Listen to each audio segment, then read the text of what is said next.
If I'm Speaker of the House, I finish the job in the House. I pass the appropriation bills. And then I tell Chuck Schumer in the Senate, it's your job now, buddy. You do your work. And then we'll talk. But right now, Mike Johnson is getting rolled in meeting after meeting after meeting. When he is talking to Jake Sullivan and Chuck Schumer every day and impressed with these Four Corners meetings, but he's not talking to me and other important members in our Republican conference at all about any of the negotiations and any of the plans and exactly what we want to see done. He's failing on the job. Every day Mike Johnson gets closer and closer to this deal, brings me closer and closer to vacating the chair because I have absolutely had it.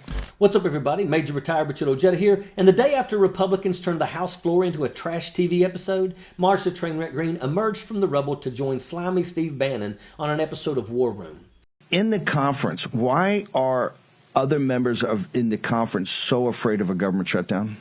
Well, they find it embarrassing. The press runs around the Capitol every single day and puts this great threat in front of them. House Republicans will be blamed for a government shutdown when all reality outside of the bubble of Washington, D.C., regular Americans could care less about a shutdown because they view the Capitol, they view this town as the exact complete cause of all of their woes. They don't care if it shuts down. They don't care if federal employees are not receiving a government-funded, taxpayer-funded paycheck. They want the government to get out of their lives. Mike Johnson is getting rolled in meeting after meeting after meeting, she told Bannon. Her and a handful of extremist Republicans are mad because Johnson is negotiating with Democrats to keep the government from shutting down.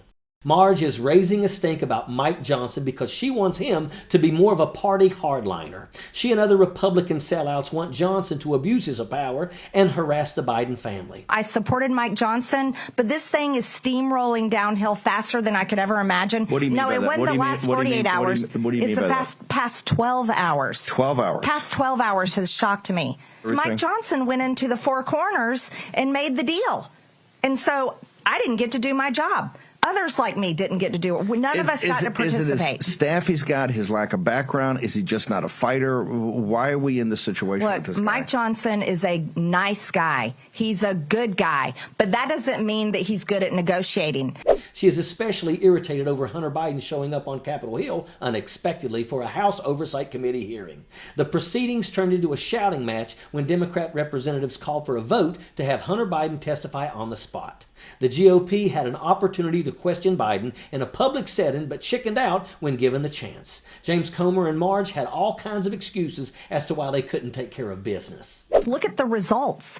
He is losing the faith and the support of conservatives across America so fast, and he's lost many of them already. I mean, look at what is happening. 1 year CR? Are you kidding me?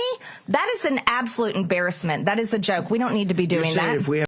Marge was humiliated after Biden and his team got up and walked out when she started spewing her usual garbage. She went on Bannon's show to vent about her hurt feelings. What Marge Taylor Greene and other Republican extremists can't seem to comprehend is that the spending bill that is being negotiated needs bipartisan support. Marge doesn't understand how government works. There have been several right-wing nutjobs that have come out in opposition to Johnson. They are angry about him working with Democrats to keep the government funded. Instead of working for the American people, these jackaloons are trying to subvert democracy. Marge has even gone so far as to suggest that Johnson be removed from the Speaker's chair. She's not the only one. Some of the same people who voted to remove Kevin McCarthy are jumping on the bandwagon as well. They are like spoiled toddlers who didn't get their way and are hell-bent on revenge. The truth is that Kevin McCarthy was removed for not doing the will of extremist Republicans. They wanted him to abuse his power and harass the Biden family with subpoenas more often. Marge thinks that her moronic threats carry weight, but she is a delusional fool.